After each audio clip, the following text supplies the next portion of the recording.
Okay, so let's dive right into the fascinating, high-stakes world of pharmaceutical patents.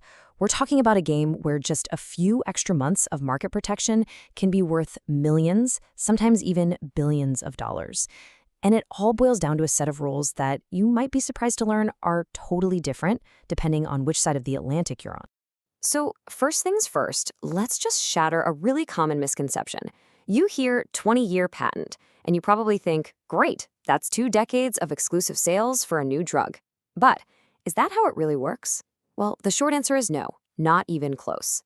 Here's the hard truth. That 20-year clock, it starts ticking the second a patent is filed, not when the drug actually hits pharmacy shelves. The reality, as you can see here, is that a huge chunk of that time, we're talking 15 years, often more, gets eaten up by R&D, all the clinical trials, and then the long regulatory review process. By the time a drug finally gets the green light, it might only have a few precious years of patent life left. So in this explainer, we're going to break all of that down. We'll look at that ticking clock. We'll talk about the lifelines that governments offer to innovators. And then we'll explore how the rules in the US and Europe create two completely different worlds. We'll see how it all plays out as a global strategy game. And finally, why planning ahead is the absolute key to winning. So this is the crucial point, right? This massive gap between filing a patent to protect an idea and actually being able to sell the product that came from it.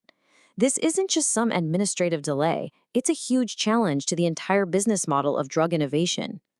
I mean, just think about it. Imagine spending more than a decade and $1 billion to develop a new therapy, only to find out you have just a handful of years to make that investment back before generic competition floods the market.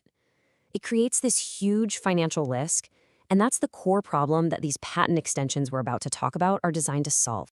Okay, so to deal with this problem, both the US and Europe came up with systems to give some of that lost time back.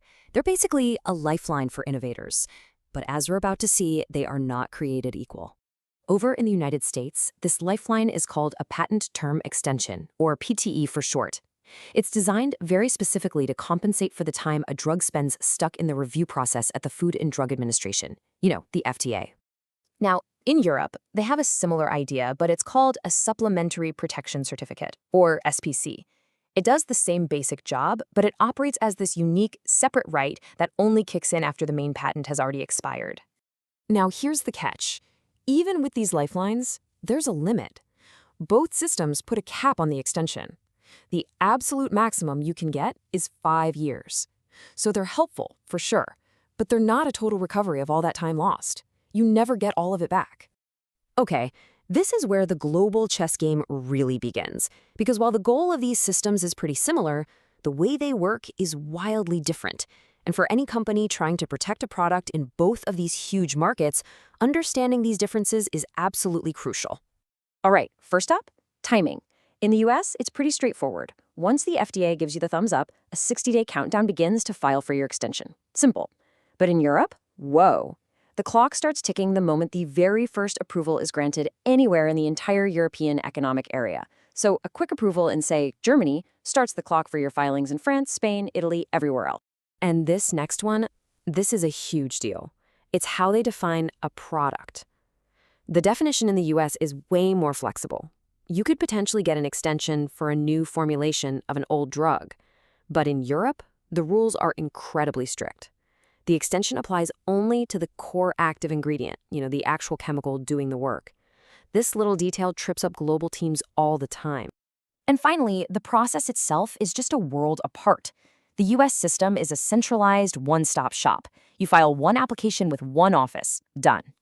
Europe, on the other hand, is like this decentralized maze. You have to file separate applications in the National Patent Office of every single country where you want protection, and each one has its own little quirks and deadlines. So you might be thinking, okay, that's a lot of technical legal stuff. Why does it matter so much? Well, because it turns patent strategy into this high-stakes global game, where one wrong move in one region can have disastrous financial consequences in another. This quote from our source material just nails it.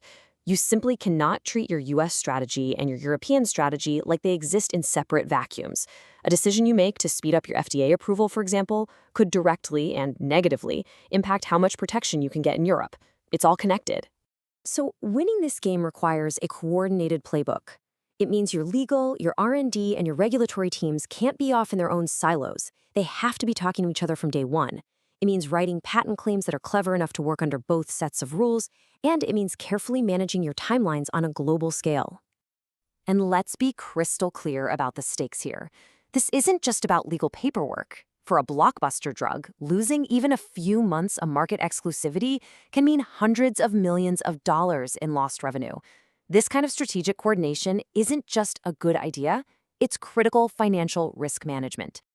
Ultimately, the big takeaway from all of this is that you can't just wait around and react when an approval finally comes through. Proactive early planning is absolutely everything. The companies that are best at this, the ones that maximize their patent life, are the ones that build this global strategy right into their roadmap from the very beginning. So, to quickly recap the crucial points, remember, patent life is not market life. The US and European systems are vital lifelines, but they are fundamentally different in their timing, their definitions, and their processes. And to navigate all that complexity successfully, you need a unified global strategy that starts the moment a new discovery is made. And this leaves us with a pretty fascinating thought to end on.